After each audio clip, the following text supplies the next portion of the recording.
Hey y'all, it is Cactus Chan here again. This is the third video in the space of about 10 days that I've made here recently after kind of a long hiatus, and this just goes to show how many changes have been happening in this game recently. There's been a lot of changes to cores, some changes to classes as well.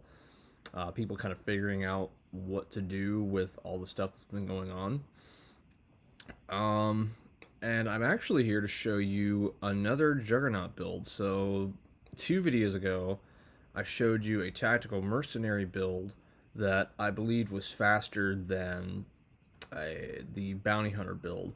And I think that it is, and if you play it correctly and you don't get RNG'd all over the place. But I actually think I found an even faster one, and this one uses yet another class, Blood Mage. We're going back to the days of Blood Mage Juggernaut, and like the Tactical Mercenary build, it has quite a few NPC combinations that can actually be beaten in 5 rounds, but this one is actually even more consistent. Now, one caveat to this build, I'm actually going to break the mold from my usual videos a little bit and show you the cores first, because there is a caveat to this build, and that is that for max effectiveness, you're going to need to spend some varium for this. So the primary doesn't matter a whole lot because you typically won't be using it that much. I use physical just because all of my other damage is energy, and so this gives me some nice variety against real players. That's why I have Spirit Well in here. You can use pretty much anything you want that you think would be effective against real players. Obviously, I have War Commander in here just because I want lots of drops. You can use stat boosts or whatever. You can use War Commanders. Doesn't really matter. Primary is the least important item here. Here's where the variant part starts to come in: is the gun. You do want spread fire because this build is almost entirely composed of spread fire attacks. And for maximum effectiveness, you want blood bullet. Now, the only way to get this combination is to have a spread fire gun and to buy a blood bullet core for 595 varium. That's where the pay to win aspect comes in, and there's actually one more that I will show you right now. This is actually the more important one, even than the sidearm. The augs, you need a spread fire auxiliary. That's a non-negotiable, and I would highly, highly, highly recommend having improbability gate, because this is what makes a lot of those 5 round battles possible. And I'll explain a little bit more about that in just a sec. But this is definitely a little bit of a pay to win build, because without these two cores and without this core combination specifically, you're going to be slowed up by a round or two for a lot of NPC combinations. So, just a quick heads up, quick FYI, if you're not a variant player, you might want to go with the Bounty Hunter strat instead, because that would probably be faster for you than this. Armor is pretty standard. I'm using Eternal Enhance because it's really strong, and I'm using Health Booster for an emergency heal, which is a 0 energy cost. For weapon stats, I'm actually going with the classic 14-40-40 on dexterity, technology, and support. It's kind of funny. You wouldn't think that stat stacking is a thing now, but this is the stat combination that I found is most useful. Having more support gives me a 72.3% chance of going first for any given NPC combination overall. Obviously, you need lots of technology because your robot is really important, and also your maelstrom is really important. I'll get into that. The reason I have plus 14 in technology is just to kind of balance out my defense, because otherwise I would be extremely vulnerable to NPCs like Yeti Hulk and Frost Demon, who are a pain in the butt even so. So let me show you the stats and skills for this build. So it's a Focus 6 build, like most Juggernaut builds nowadays. I did put one extra stat into energy because I want to be able to use this guy, and I want to be able to use Improbability Gate, which costs 80 energy. Now, if you're not high rank enough to have this guy right here, energy efficiency, You'll actually need one more stat in energy so that you have 635 because improbability gate will cost 10 more energy for you. But it's not a huge deal because you're just going to take 1 point out of technology for that. And, it's not going to affect things too drastically. So the main focus of this build is the max maelstrom that you're going to use on round 4. And I'll show you that in just a sec. I've max deadly aim, max bloodlust, obviously. This can be pretty good against real players if you have to use it then. This is just for a backup. These two are also for backups, just to give you some versatility against real players, or if you mess up your NPCs somehow and you just need a quick out. Plasma Cannon does a lot of unblockable damage. This does a lot of physical damage. Just some good versatility. That's about all as far as the build and cores go. So I'm going to show you a few battles and you can see the power of this build in action. Alright, so for the first battle we have Valestra and Heavy Mechachilid level 29.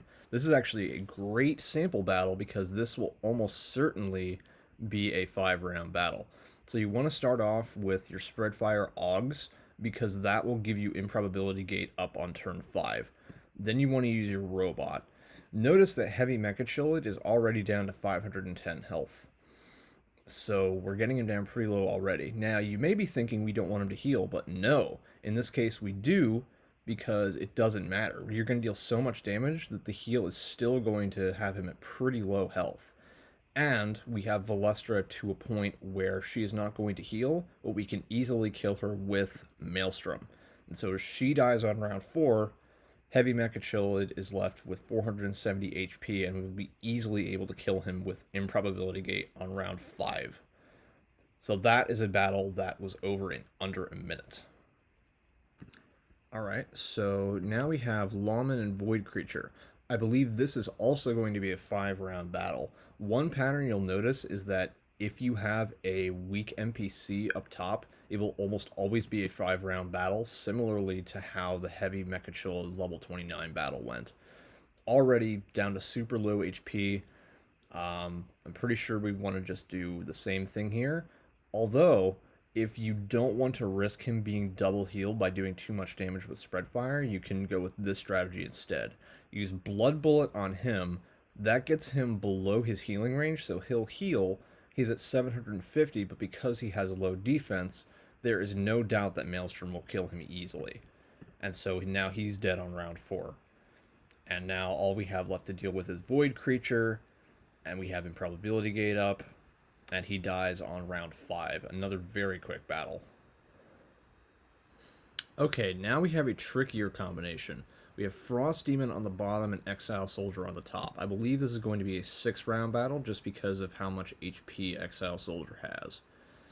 Now you may have noticed by now that we are doing a decent number of crits as far as outgoing damage. That is because we have a stupid amount of support. We have a total of 104 support. So we're going to be doing quite a few criticals. Now for Frost Demon, you do not want to use Spreadfire because that will not get him to low enough HP to kill with Maelstrom. You want to use Blood Bullet on this guy.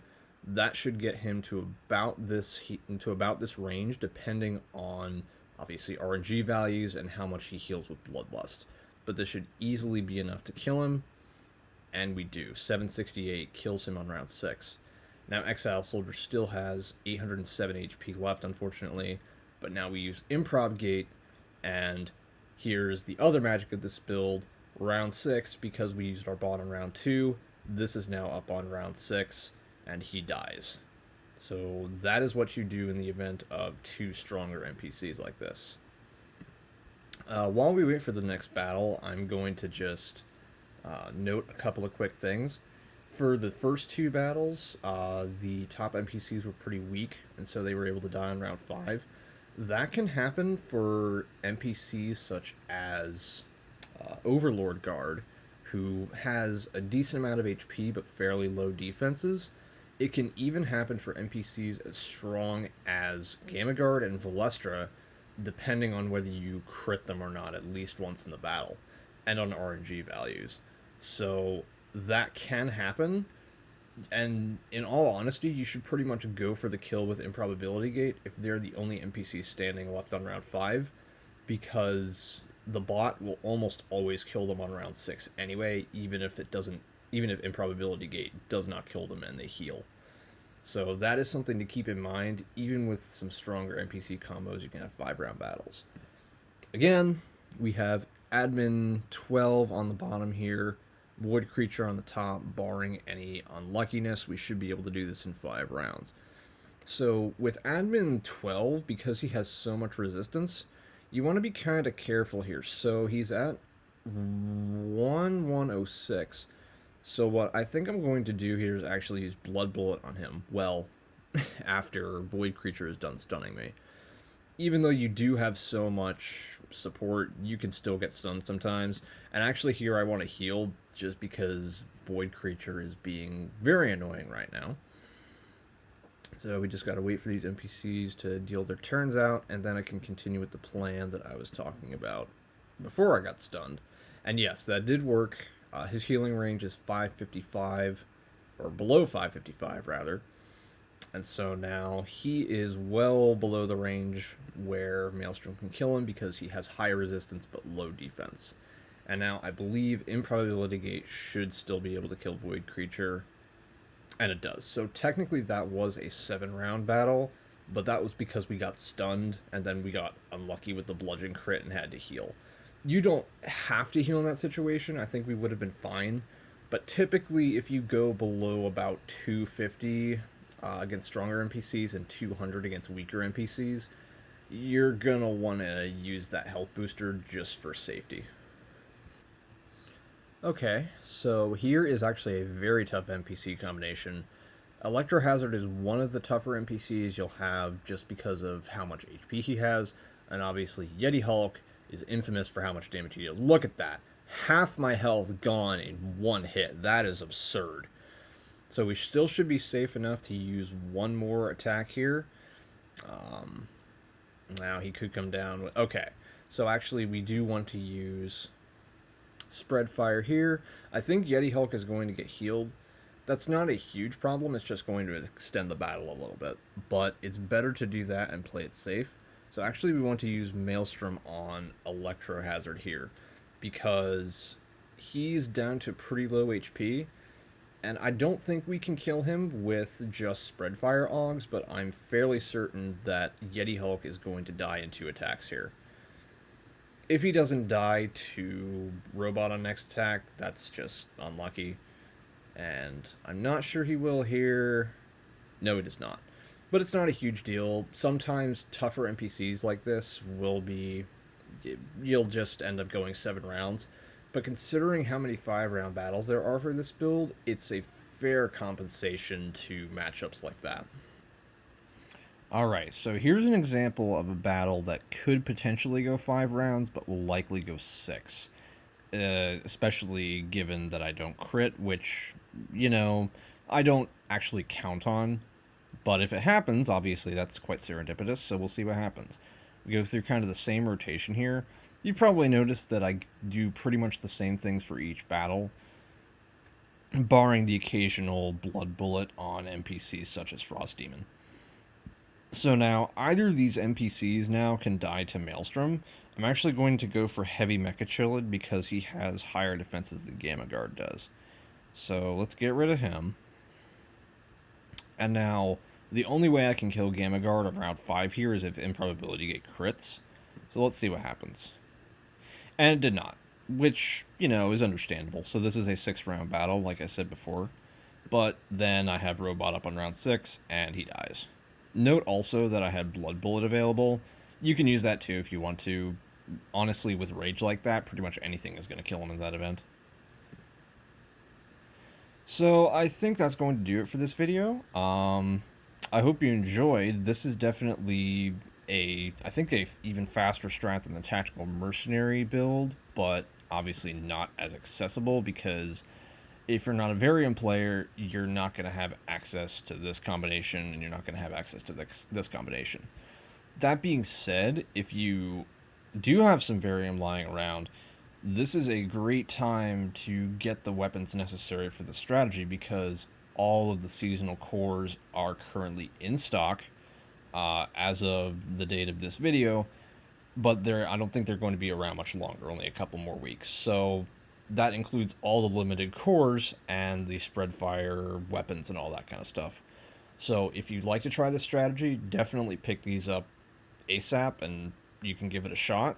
Let me know how it goes for you. If you have any questions or improvements, love to hear about them. You can comment below or contact me on Discord as always. My Discord name is Cactus Chan. And I think that will do it. Happy grinding, y'all. See ya.